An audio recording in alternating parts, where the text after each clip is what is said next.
Progress. Hello, everybody. Welcome to Wednesday, September 27th special council meeting.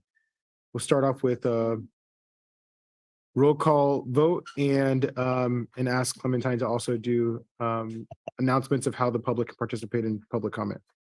Councilmember Barber is absent. Councilmember Garcia, Here. Councilmember Hoffa, Here. Councilmember Smith, Here. Mayor Williamson. Here. And here are the rules for our meeting. For the safe attendance of our public meeting, if you're here in the chamber, wearing a mask is recommended and encouraged. Please keep your phones and devices muted to prevent audio interference with our meeting. And there are two ways you can participate remotely in our meeting. You may join us using the Zoom app on your computer or mobile device, and you can also call into the Zoom meeting. To join the meeting on Zoom on your computer, smartphone, or telephone, use the link or phone number on the agenda at isearchmonterey.org. An up-to-date version of the Zoom software must be used. To call in by telephone, dial toll-free 833-568-8864, then enter meeting ID 160-772-9333 #. And if prompted to enter a participant ID, press #. Detailed instructions on using and updating Zoom are available at monterey.org/public-meetings. To make a public comment using the Zoom app, you can virtually raise your hand by pressing the raise hand button at the bottom of your screen. If you dialed in by phone, raise your hand by dialing *9 and then unmute yourself when called upon by dialing *6. You must do both. Public commenters will be muted until it is their turn to speak and will be called upon in the order of their hands raised. Please stay within the time limit established for today's meeting, and a countdown timer will be shown on the screen. If you're connected live on Zoom, the timer is accurate with no delay. Today's meeting is also streamed live on the city's YouTube account at youtube.com/City of Monterey with about 10 seconds delay, and on Comcast channel 25 with up to 90 seconds delay. And we look forward to receiving public comment. Thanks, Clementine. And I'll ask Councilmember Hoffa to lead us off with the Pledge of Allegiance. Ready? Begin. I pledge allegiance to the flag of the United States of America and to the republic for which it stands, one nation, under God, indivisible, with liberty and justice for all. Thank you, Alan. All right, next we will go to our public hearing item, and I will pass it to Clementine to read the procedures for speaking during public hearing items. Yes, these are the procedures. You are welcome to offer your comments after being recognized by the mayor. The council may limit the time allocated to each speaker. The mayor will request that persons wishing to speak line up at the podium or use the raise hand function in Zoom to determine the number of persons interested in speaking before each public hearing item. The amount of time for public comment on each public hearing item will be determined based on the number of persons interested in speaking. The maximum time allotted for public comment is 30 minutes on each item. In exceptional circumstances and when necessary to ensure full opportunity for public input, the mayor may, with city council's consent, adjust the amount of time allowed for public input and/or the time allotted to each speaker. Perfect. All right, and with that, we'll go to item number 1. Adopt the PY 2022 CAPER, which is the Consolidated Annual Performance and Evaluation Report. Authorized submission to HUD. And with that, I will pass it to Nat. Why? That's what it says. That's what Okay. It says, Mayor hands to Nat, who hands to Kim. It's a typo. I feel like there's a couple of typos in this, but I will pass it to Hans to, nope, I'm not I passing. thought it was Nat.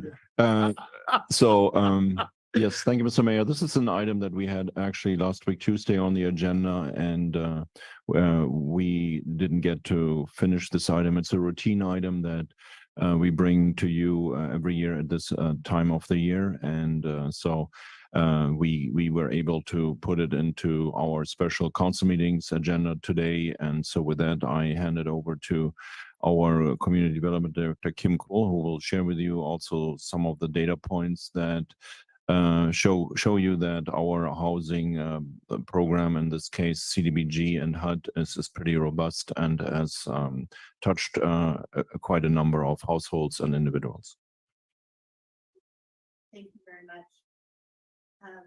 As Hans introduced, this is a year-end report, fiscal year-end report. We prepare this report. Your mic. Test. Okay, there. That's better.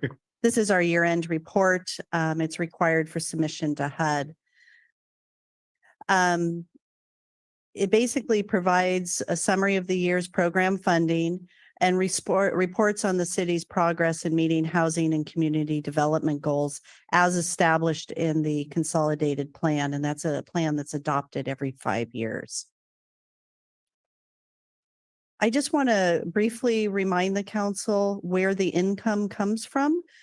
We usually get right around $230,000 annually through the federal grant. And so we get that specifically designated to us. In addition to that, we're very fortunate in that we have something called program income. And that is derived in a couple different ways. But our city council in the past, if we have a low income unit that we have purchased and we sell it, that income comes back into the program that allows us to keep moving forward. And I have a couple examples to show you. We also have a limited amount of carryover funds. We're required to expend the majority of our budget on an annual basis.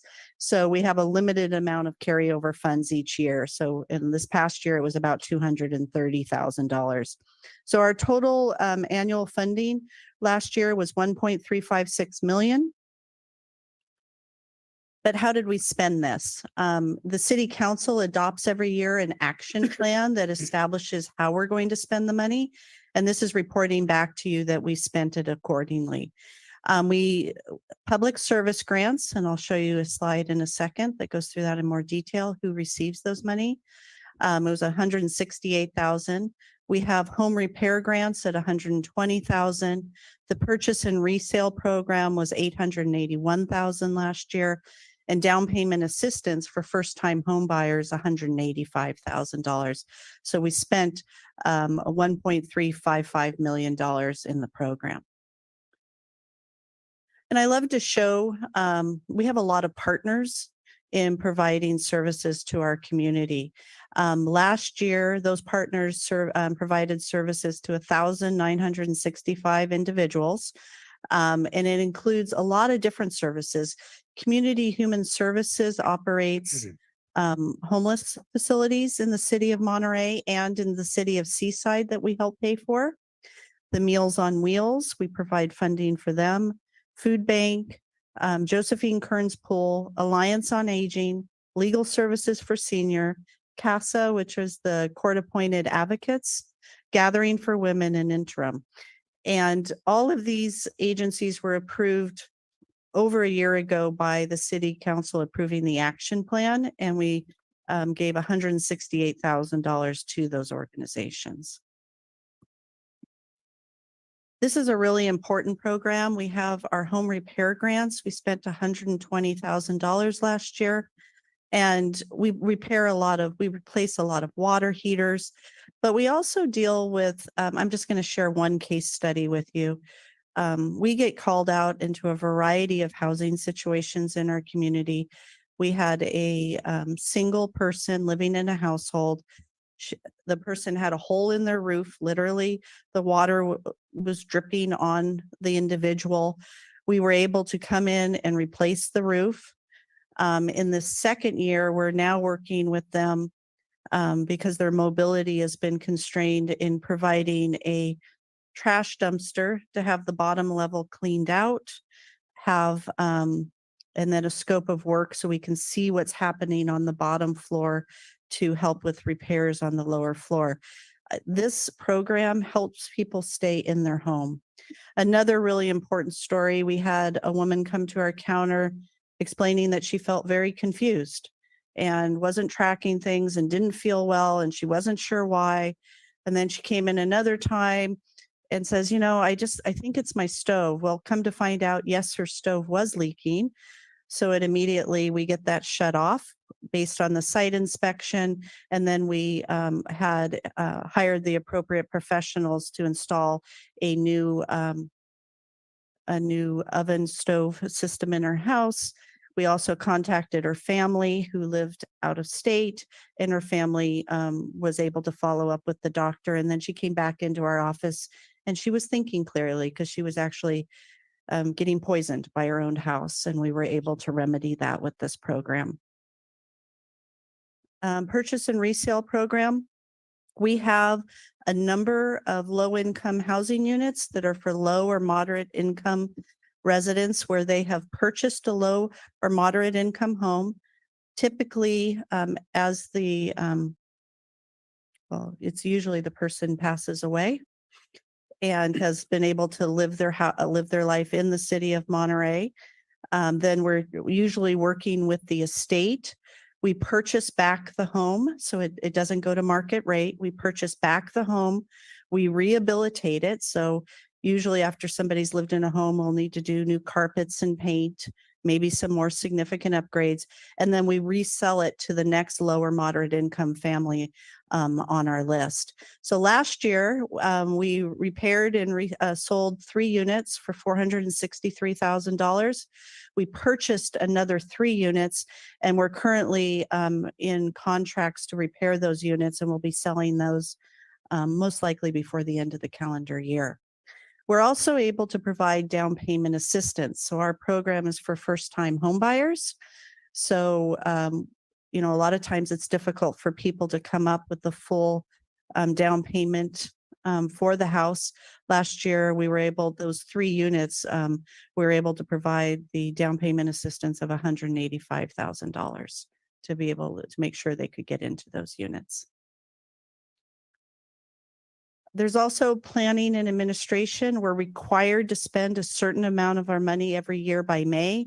And I'm really happy to report that we've consistently met that timeliness test. We monitored our sub-grant recipient grants. So we actually go out into the field and meet with all of our social service agencies and the groups that we provide funds to and ensure that they are meeting the objectives that we set.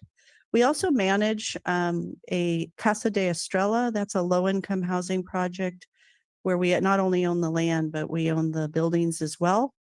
And so that's a project that we manage. We monitor over 500 deed restricted units in the city. So that's both for rental and ownership. The housing office was also part of the team that we're still negotiating for the Mid-Penn housing project for 42 housing units. We've been successful in also filing several grant applications for that project. And obviously the housing element is a joint effort between the planning and housing offices. So with that, we're recommending you approve the CAPER and authorize submission to HUD. Awesome. Thank you, Kim, for the presentation. Any questions from the council? Councilmember Hoffa? Yeah, Kim, thank you very much. So, as you know, I've been advocating for the city to allocate some percentage of cannabis revenues once we implement cannabis dispensaries for program like rental assistance or homelessness prevention, help people stay in their units. So my question, I guess, is when we get there, would those expenses and revenues, if council went along with that, would they be reflected in our CAPER, or would that just be a totally kind of separate housing program? It would be a totally separate housing program. We might mention it in the CAPER that we have some other programs that we're working on just to give a fuller picture to HUD, but we're not necessarily, we don't have to fiscally report the revenue coming in and out of those accounts that are then audited by HUD, as well as they're the focus of our finance department's single audit because it's the largest grant program in the federal grant program in the city. Okay, thank you very much. Councilmember Smith? Could you go back to the last slide where it's listing some of the properties? There you go. The Casa de la Estrella. Could you remind me, how many units is that? I believe it's about 18 units, 18. 18 units, okay. And when was that established? I'm drawing a blank of when. So it was as far as I can tell from the records, it was an existing apartment building that was in poor condition. And I'd have to go back to the home grant where we originally purchased that property. I believe it was in the 1980s, but if I can get back to you and look up the specific acquisition date. Yeah. I know it comes up every year and I always forget about that one because it's kind of off the radar. Mhm. That is included in some of the over 500 units. Correct. Correct. Okay. And the mid-pin property housing for 42 units of the future will have one on-site property manager, correct? As proposed currently, As yes. proposed, so 41 additional units. And the most recent acquisition in partnership with Midpen was on Van Buren, Mhm. and that's 19 units, including one manager. Correct, 18. Okay, 18 total available. Okay, great. Thank you. Thank you, Kim, for the presentation. I have a few questions. I was reviewing the exhibits. And this is really the first time that I look at this document in full detail. So I have a few questions to start. Page, Let me just grab my computer. okay.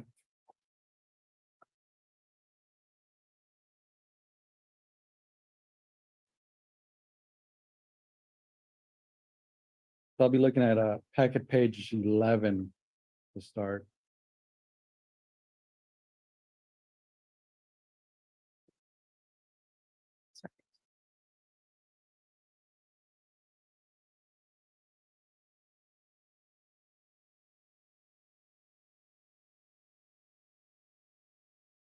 Are all your questions centered around the packet? If not, maybe you can start with the other ones while this just Yeah. cycles for a Okay. second. Well, yeah, we can start and then we can come back to any questions if you need to refer. There's a table on page 11 that contains two columns, expected and actuals Mhm. for the strategic plan. Are those numbers relating to the unit of measure that's to the left column? I was just trying to figure out how to read those numbers. Okay, I'm almost there. So on page 11 of the Mhm. caper, Yes. on the, So like, for example, There's the creating racial- affordability row of that table, we're looking at, I think it's the comparison of the proposed versus actual outcomes.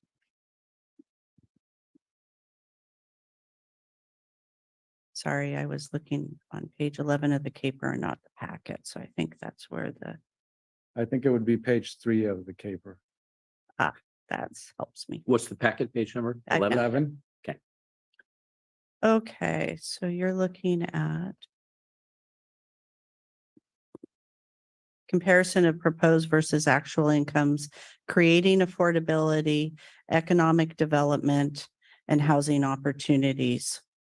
So basically, like if you look at the first row, creating affordability, there's on the column, on the what is it, expected strategic plan, there's a figure of 230. My question basically is, what does that mean? What is the 230? So 230 would have been the goal established in the consolidated plan, I believe. But I'm going to bring up Damian Delaney, who's our CDBG consultant, because he actually fills out the form of the results and he'll be able to respond in more details. Okay. Thank you. Good afternoon. Kim's correct. The expected strategic plan is over a 5-year period. The actual program year would be the 1-year period that we're reporting on. Uh-huh. So maybe that's not a good example here. Let's say the economic development, which is the second row there, the figure 100. 100 businesses assisted. That was the goal set forth in the strategic plan. We haven't done any to date. Okay, yeah, so my question was basically how to read that number, and it seems like it's associated with the column on the left, to the immediate left, Yes, unit of measurement. yes. Got it. Okay, that was all. My next question is on another table, table 4, which is packet page 20. I noticed on What this, page of the caper is that? the caper is 12. Okay. So I noticed that this table focuses on the geographic distribution and location of investments. But in the narrative, it says projects will benefit eligible city of Monterey residents on a citywide basis. I'm just curious if there's opportunity to actually break down the those allocations to the actual areas where that investment has been. So this is talking about the percentage of our CDBG funds, how much was spent within the city of Monterey. Mhm. And if I understanding you correctly, you want to know which parts of Monterey Correct, it was expended in, like where we did the housing rehabs and, exactly. okay, we can get that to you if you'd like. Yeah, I mean, if it's not on the document itself at the moment, that's part of my question. And if it's not, maybe it could be in future documents. Yes, and we have all the backup information. That's what went into creating this. Got it. Okay. I'd like to see actually that data if it is available. Um, Can I ask a follow-on question to that? How do we determine which parts of the community are benefiting? I imagine that some of the programs are maybe more community-wide. How do we identify, is it those communities that are serviced by it or predominantly serviced by it? Because I imagine that might be a little bit of a challenge to distill. So we actually receive quarterly reports from all the subrecipients, and they tell us who they served. When we do our monitoring, we can actually gather the information from the files. In some cases, those are restricted because of HIPAA laws and some other confidentiality that we have to sign going into the groups. But for some of the others, what we do is we just click a button in our reporting system that says, please hide address. So if we unclick that button, it'll give you what you're looking for. In answer to your question, where we decide to do that is based on the annual action plan. That was just approved back in May, late April, early May, and submitted to HUD. And we'll be starting that process next month. It's an ever-going process. Yes. You're good? actually a couple more, on caper page 25, there's mention of the 4 community workshops that took place in 2018. I'm wondering if there's any thought about doing something like that again. So those were in advance of the city's 5-year consolidated plan. And we're working with Kim right now on a schedule that will be starting in the new calendar year. Because we get to get started on that whole process. Once again, it takes about 18 months to develop. And just adding to that, we actually hold a series of workshops every calendar year. So these are referring to the workshops that were for the consolidated plan, which is the 5-year plan. So starting in October, we will hold a workshop. We'll release a notice of funding availability. We then hold a workshop and invite all of the sub-grant recipients to come to the workshop. So for example, Gathering for Women, CHS, all our social service providers, and we go through the grant guidelines for that year. And then they typically submit their application after that. And then we hold a meeting where they can present their application to a group of people that then rank the applications. Based on that ranking of the applications, that's basically forms the basis of the action plan. The action plan then is in a public hearing in front of the Planning Commission that suggests, for example, CHS should receive 20,000 for this homeless shelter, 15,000 for this homeless shelter. CASA should get 10,000. So that's a public hearing in front of the Planning Commission. And then there's a public hearing in front of the City Council with the Planning Commission recommendation on how the funding is distributed to social service agencies. I should say that our budget, the amount of money we are allowed to give to social service agencies is actually related or regulated by HUD. It's a percentage of the total income. So I know in the past, some council members have asked, well, can we give 100% of our money to this? And it's a social service provider, and you can't. You can give a percentage of your money. So there's a competitive process every year. As I reported to you in May, one of the trends that we're starting to see is CHS has really stepped forward in increasing the number of homeless shelters. So if you look back 2 years ago, originally we were only funding Safe Place, which is a homeless shelter for youth between 19 and I think 25 on Pearl Street. We now, then a few years ago, we started to help fund Casa de Noche Buena. That was the second year funding. And now I expect this next year, well, we actually also the Sherman Hart House. So we're, last year, I think we gave $16,700 to each of those agents for those programs. That meant that other programs got less money, like Josephine Kern's Pool, because as the Planning Commission and the Evaluation Committee talked about it, they thought that homeless services was a higher priority within the consolidated plan than the swimming program. Now that's changed over years. Those priorities change each year, but they start with the NOFA in October, the workshop in November, and then the selection, and then the 2 public hearings. So the workshop, that's a workshop that's open to the public. Correct. To gather their experience. Correct. Yeah. The public, Yeah. yes, as well as service providers, everybody can attend that workshop. We usually do it here in the council chambers. Got it. And I think for me, when I think about the public and how information is getting to the public, I think it would be ideal if those workshops were held maybe in multiple workshops in multiple locations, just to make sure that,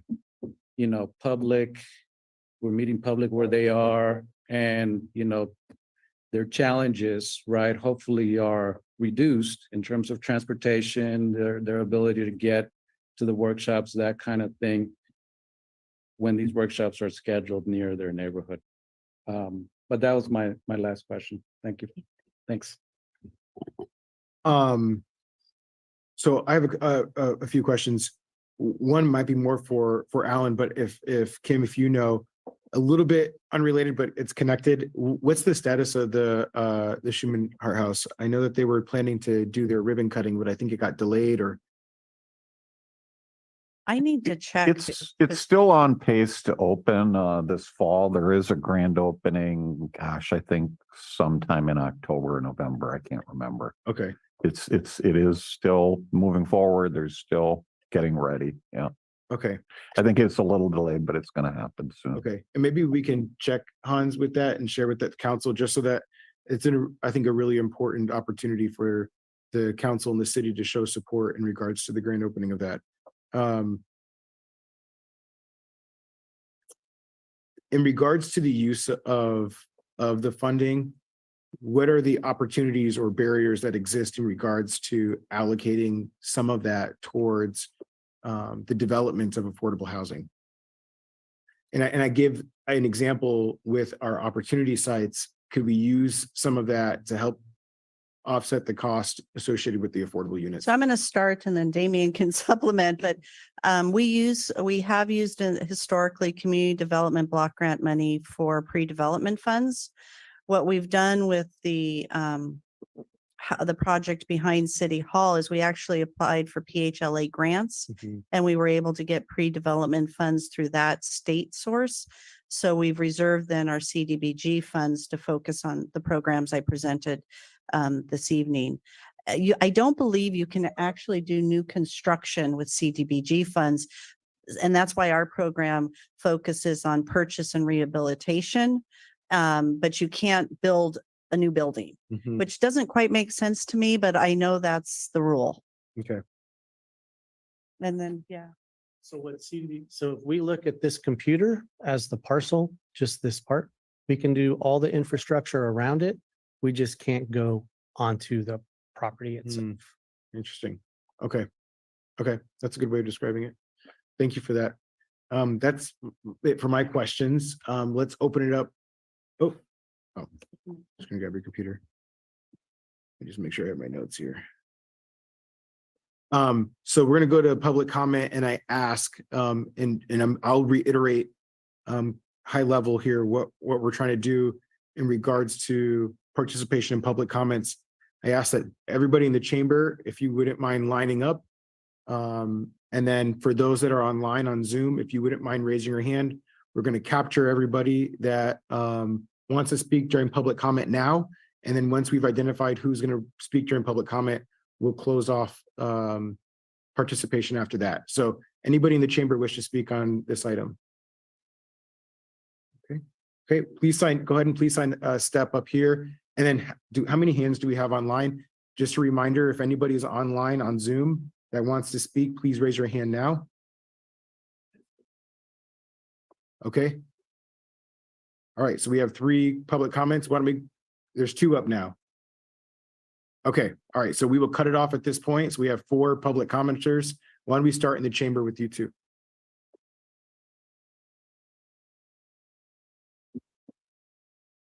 Hi, Tom. Good afternoon, Tom Raleigh, speaking as president of Fisherman's Flats Homeowners and Residents Association.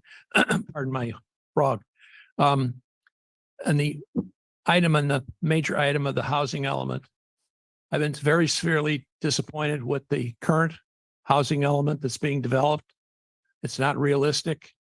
I can't support it. The major area of potential annexation, Tarpey Flats, over 100 acres, which was in the sphere of influence of Monterey. We had an opportunity to consider to draft up a change to the Highway 68 area plan to delete the transportation limitation on that so we could annex that area. I spoke informally to the city manager as much as a year ago, fell on deaf ears. I've spoken to Kim Cole informally. I've talked up informally to the owner of the property. They're not interested in developing Tarpey Flats in the county. The county is considering it as part of their housing element. I have not seen, and Kim Cole is aware of that. We have dropped the ball. The city has dropped the ball. Mr. Mayor, you've dropped the ball. You've dropped the ball. You've dropped the ball. You've dropped the ball. And Kim Barber, you've dropped the ball, the opportunity of moving forward to change the Highway 68 area plan so that area could be annexed. The big limitation on the housing element that's been going on is land area for annexation. I believe the county has 1,400 and some houses, units that they propose for that area. These could have been all planned for the city if we had gotten off of the dime. I'm very disappointed. I understand you're not going to get to the item 3 on the this evening. I put in that add a project, formal project to the work program for the city to get something going on this. We have dropped the ball completely. I'm very disappointed personally. Thank you.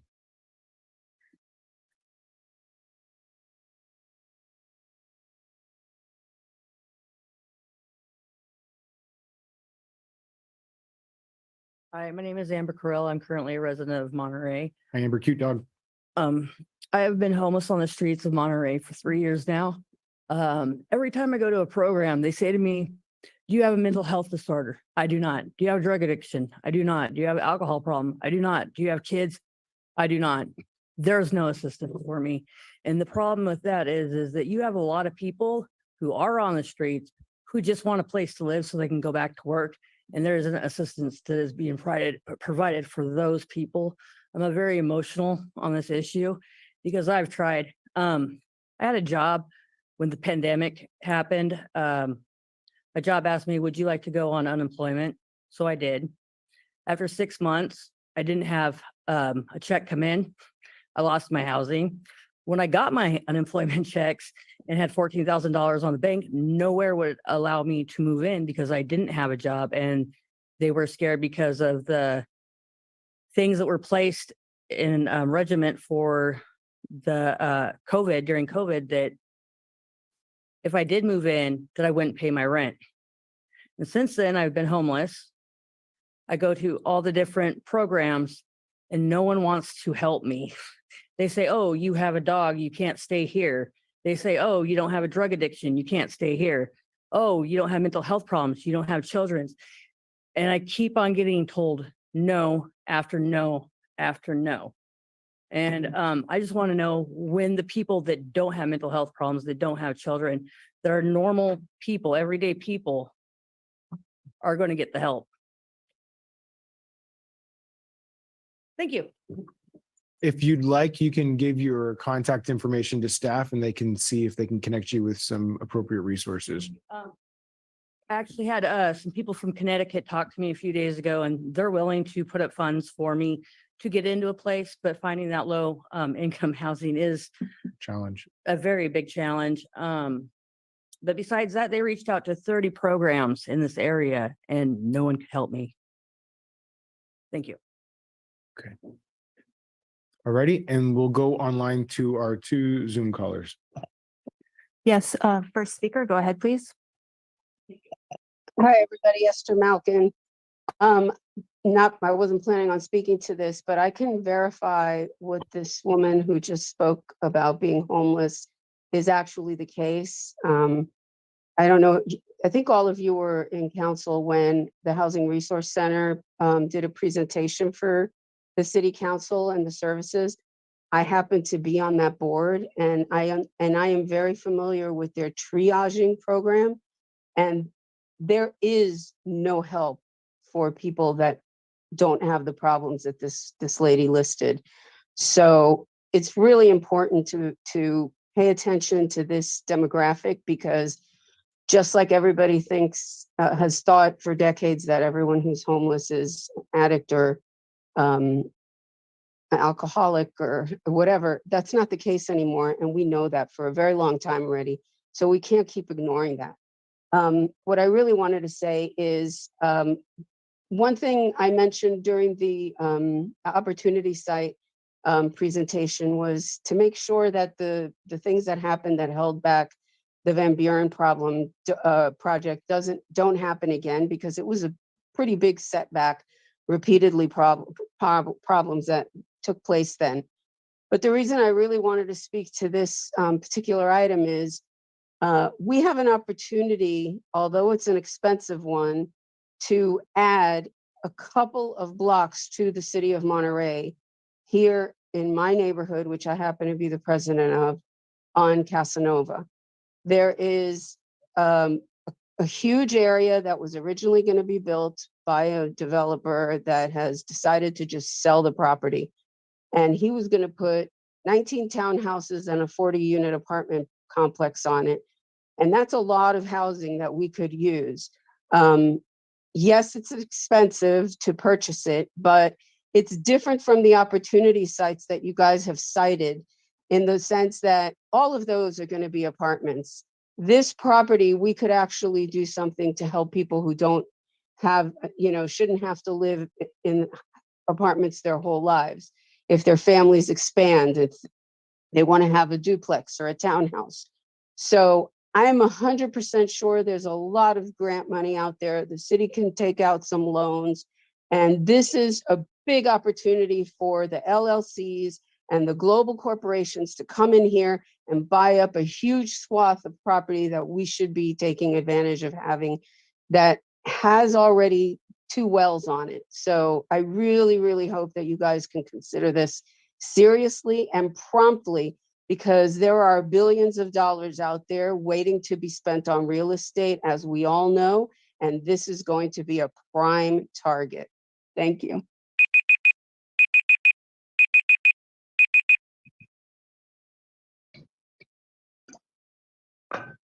All right, next speaker, go ahead, please. You'll need to dial *6 to unmute. Yes, hello. Is this public? This isn't public comment, is it? This is public comment on the agenda item of. On the agenda, paper. right, but it's not public comment. Okay. So I'd like to say that the city needs to focus not on building because it's so environmentally harmful right now. And the Monterey city is not green. It's a very brown city. And it doesn't deal with its traffic problem. And we are literally, our brains are being affected by the pollution from traffic. I've sent you all the information, and I'd like you to focus on all the available units, apartments, motels, everything to allow people to live there. And I'm not getting any answers. I just can't seem to get anyone to say, yeah, we've got exactly 3,000 available units that we could use that already have water and parking available. All I hear is build, build, build. And that's destroying our marine sanctuary because it's heating up. It's 11 degrees hotter from last year. It was 50, it's always been 50 degrees, at the most 55, and now it's 61. 61 degrees the other day. So I want you to please start talking about what's available and use that, not this huge building dream that that's the way we have to go, because it isn't. Thank you. And there are no more speakers, Mr. Mayor. Okay, bring it back to the council for deliberation and a motion. Mr. Mayor, before we go there, I just want to respond to Mr. Rowley's comments that we dropped the ball on Please. that. So number one, our housing element is based on the numbers that are assigned to the city of Monterey, which were 3,654 units. The area that Mr. Rowley has in mind does not change that number of 3,654 units. It actually, since it's not within the city of Monterey and it's in the county of Monterey, it would add another 1,400 units to the RENA allocation in case the city would annex that area. So while Mr. Rowley has identified a spot for housing, our housing element has to deal with what we currently own in the city and what we have control over. Annexing that element doesn't change the 3,654. It adds another 1,400 into the RENA allocation. So yes, we heard what Mr. Rowley was saying, and yes, I think we responded to him about this. But you should not think for a second that you on the council dropped the ball. So Hans, if I could clarify or say it in a different way, that the 1,400 units that exist there are currently part of the county's RENA allocation, and by us annexing that and taking that in as part of the city, that would be an additional 1,400 on top of our 3,654. Yes. Okay. All right. Thank you for that clarification. Open to the council. Just a sidebar. Let me talk generally. When there are opportunities with property that are within the city and somebody privately owns that, they certainly come forward and they get the permit and they exercise their right of their property. Likewise, if something is outside of the city and they were interested in going through an action of seeing their property be annexed to the city, there's process to do that. So not to talk about that tonight, but the last topic we talked about is not a foregone conclusion. In the future, there could be a possibility that that could be annexed if the city chose to do that through LAFCO, through the property owner cooperation, and also through a long process. So it's not a forever done. It just means right now that property just outside the city, just beyond the airport, is within the county.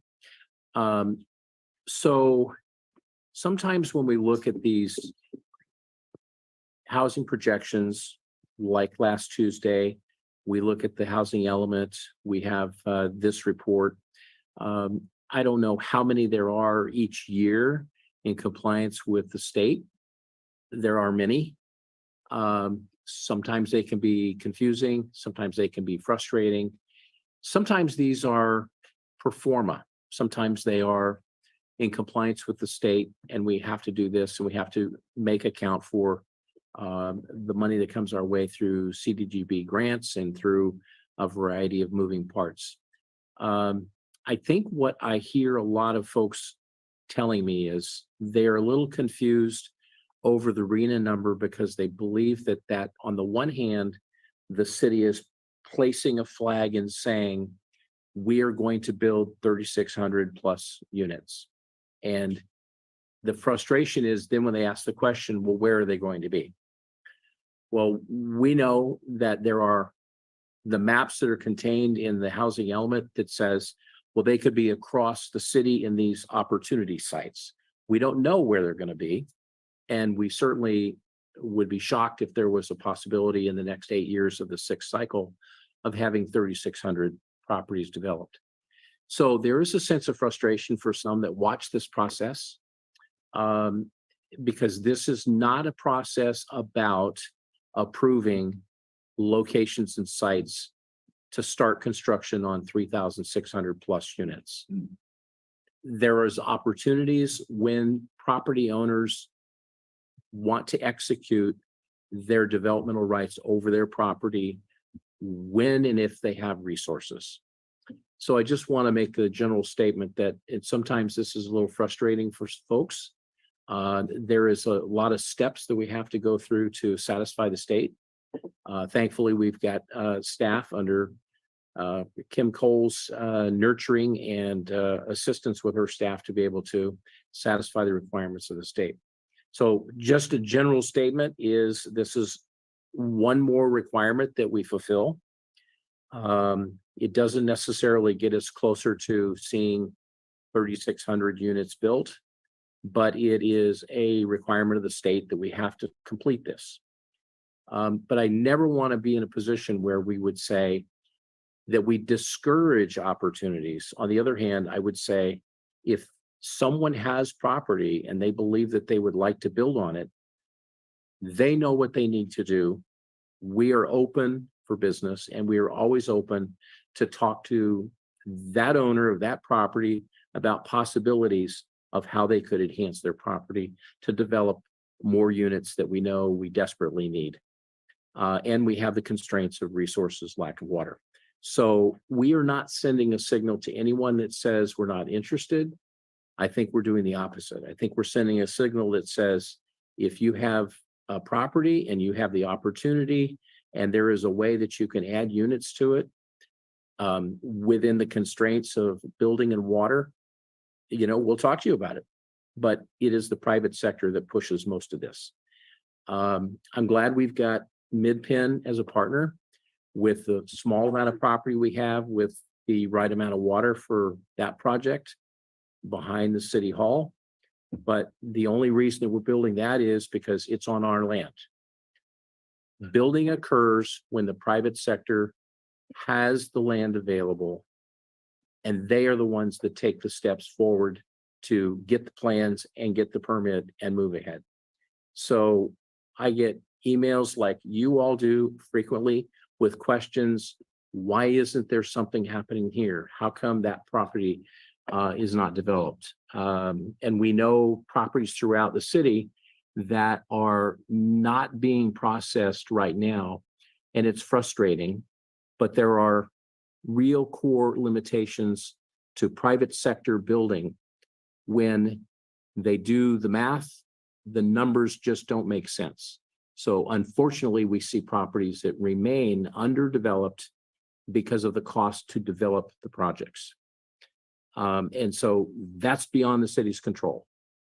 So I just wanted to make those observations and the comments that I acknowledge that this can be frustrating for some, but tonight's action is a public hearing to hear from the public about this report.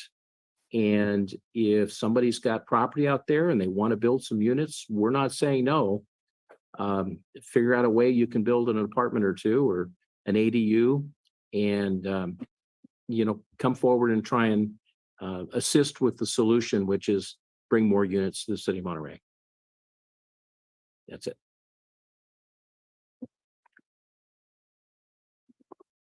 Councilmember Hoppa. Yeah, I just kind of wanted to, first of all, acknowledge the member of the public who spoke, who's experiencing housing difficulties, and note that, you know, some of us have been saying for a while that the lack of affordable housing, as well as the cost of getting into a unit where people are expected to have first, last, and a security deposit, in some cases that can be $10,000, that's a real obstacle, and it creates homelessness. And also, you know, people tend to assume because the most visible homeless folks are mentally ill or drug addicts, that's the reality. But the reality is a lot of people have had economic hardship for all kinds of different reasons, lost a job, got divorced, and that is a significant cause of homelessness too. So whatever we can do in terms of homeless prevention, helping people stay in their units, and also whatever we can do to make it easier for people to get in, and to create more affordable housing, will have a direct effect on homelessness. And if that member of the public is here when we're done, I'd be happy to talk with her and be happy to advocate for her on her behalf with the nonprofit providers.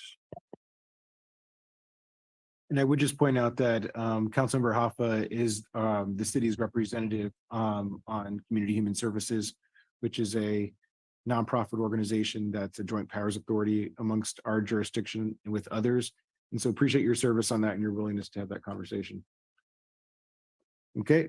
I just have a few thoughts. I don't want us to get too far off on the conversation around RENA because it's not the item on the agenda. But I will just kind of add quickly to Councilmember Smith's point. I think if there are opportunities for the city to invest in supporting property owners that are trying to do something, that's kind of why I asked that question earlier around the use of CDBG funding, because wherever we can help, when there might be a little bit something that can help get a project across the finish line. And as much as we're here open for business, I also want us to be a jurisdiction that says, hey, what do you need help with so that we can help you get that project across the finish line if they're not quite there. Because we need to be able to help, I think, set the example and show certain parts of our community that we're serious about doing construction to make the community at large feel optimistic about the future of our community. And when they're not seeing any growth or anything happen, it's a little bit frustrating to see that things aren't really moving. So I'll kind of leave it there. And then to the point that Alan was making, and I had made this point at a previous council meeting, it's not just first last month's rent, but I think part of what I heard from her example too was she doesn't have any the income level requirements associated with qualifying for the unit in the first place, which is kind of like this vicious cycle, because how can we expect folks that are homeless, that are struggling to meet basic life needs, try to focus on getting enough income that makes them eligible for a unit to develop that stability? So it is a really tough situation that I hope we can find some way of offering some support or assistance. And it gets back to why we're doing this report here in the first place, is because we're trying to use these federal funds to support services. And unfortunately, there's just not enough.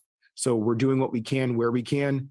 And I'll kind of loop into my next point here, which is I encourage the council and the public for that matter, to try to take an opportunity to visit one of these sites that we've helped fund some of the programs.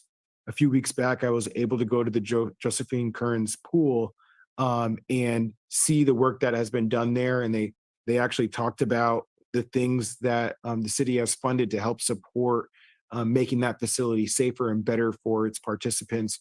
And so you can kind of get a better sense and feeling of how the dollars that we're helping to allocate here in the city of Monterey are supporting residents So it's really cool stuff that we're doing. Again, it's not as much as we would like, and we could do so much more if we had more funding.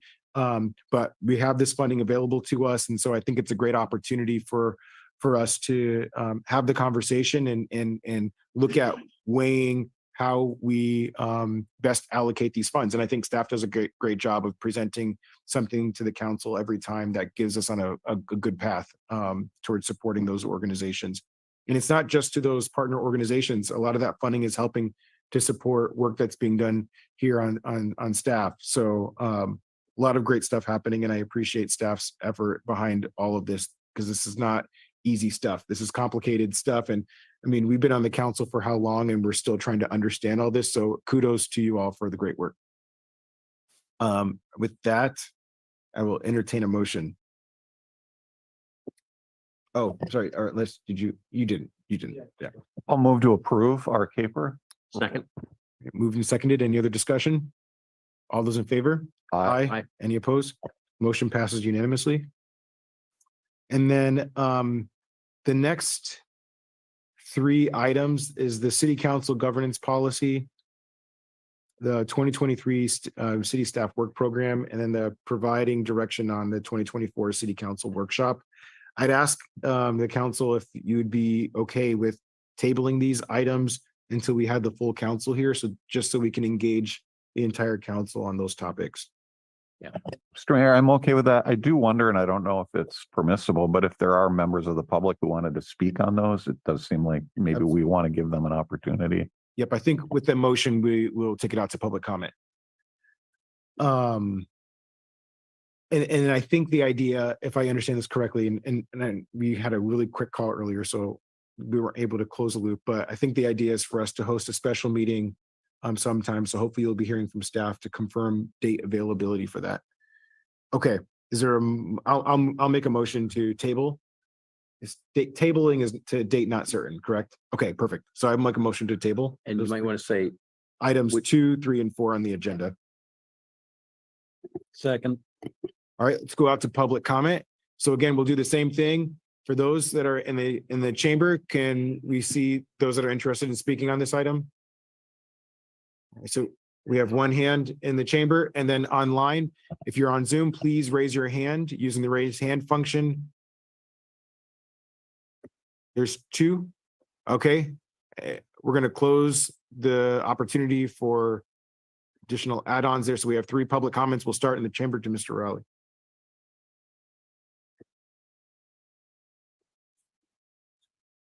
You're doing great. Shot in the hip.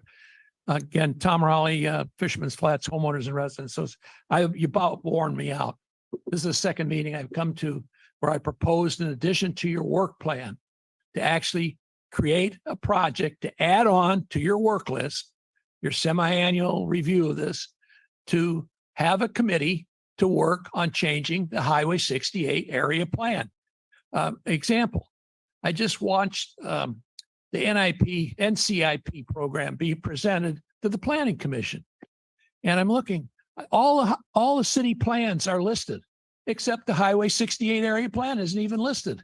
The staff doesn't recognize that this is a valid plan adopted by the voters in the 80s. It needs to be changed. I voted for it. I had just moved back to Monterey. I thought it was a good idea. But at that time, we were hoping to get some improvements on Highway 68. We are finally, TAMC is moving, and Ed is aware of this, for roundabouts, which will be the only thing we're going to get in the generation, not only my generation, but your generations. So we need to change the area plan that limits annexation to the city of Monterey. I've talked to the property owner, and I disagree with what Hans said. Evidently, it is absolutely recognizable that that area, that 110 acres, is between our neighborhood and the existing school site and Ryan Ranch. And it should be it's south of Highway 68. It should be in the area of Monterey. It should not be in the county. We already have problems on Jocelyn Canyon with properties that are in the county.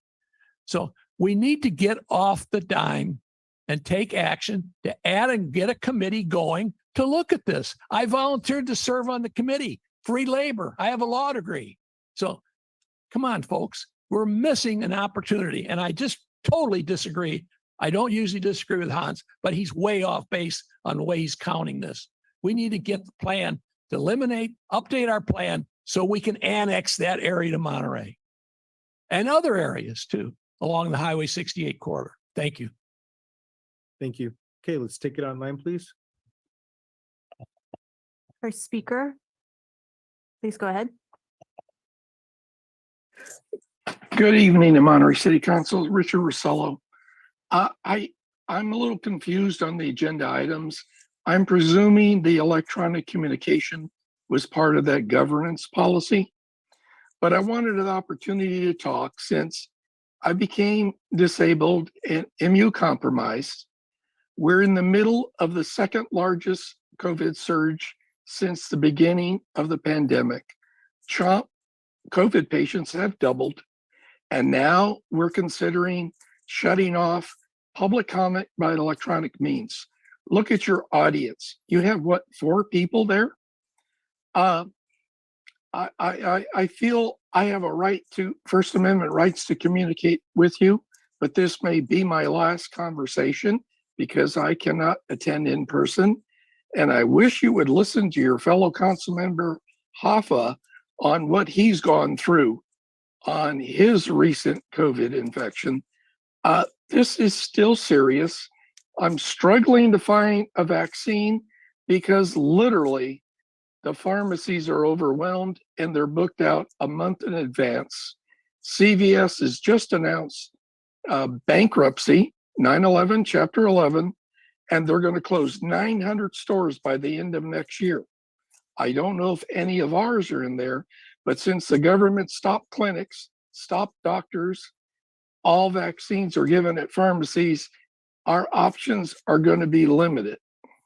And I'm not part of the anti-vaccine crowd. I don't believe polio should be back the way it is or all the other diseases. But this is a severe problem. And the one star in all this is your electronic communication. Don't let those extremists dominate the democracy of the city of Monterey. Nobody called in today. Nobody called in on the planning commission yesterday. So don't let that one instance block all the citizens of Monterey. So I do hope you take these comments, and I don't know if I'll speak at the next meeting, but I really think this is a very bad mistake. So don't cut us off. Keep the communications open because democracy will fail when the citizens stop communicating. Thank you. Have a good evening. And next speaker, go ahead, please.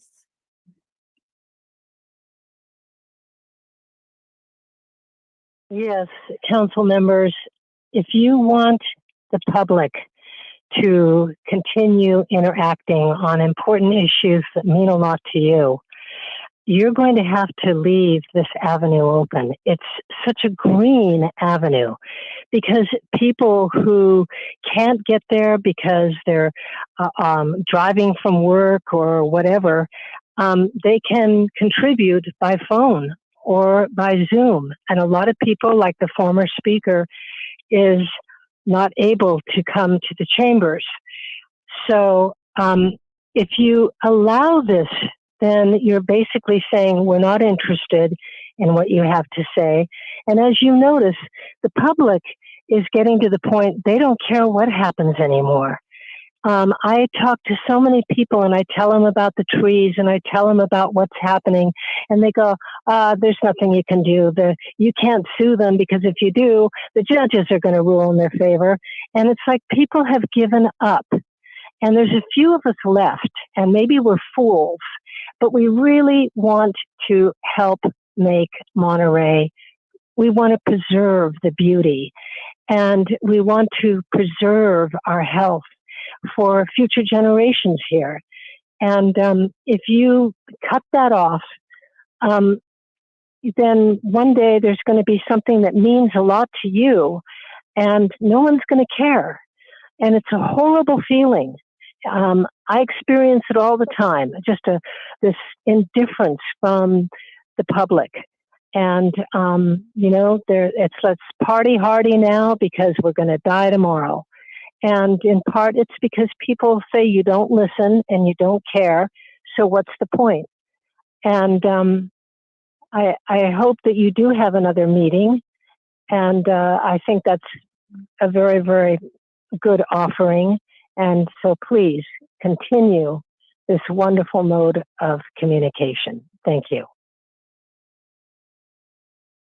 And Mr. Mayor, everyone whose hand was raised when you asked them to raise hands has spoken. Perfect. Okay, we'll bring it back to the council for a motion or deliberation. We do. Yeah, I did we'll make it- continue. This is public comment In on the Gina's items we second. postponed. That's correct.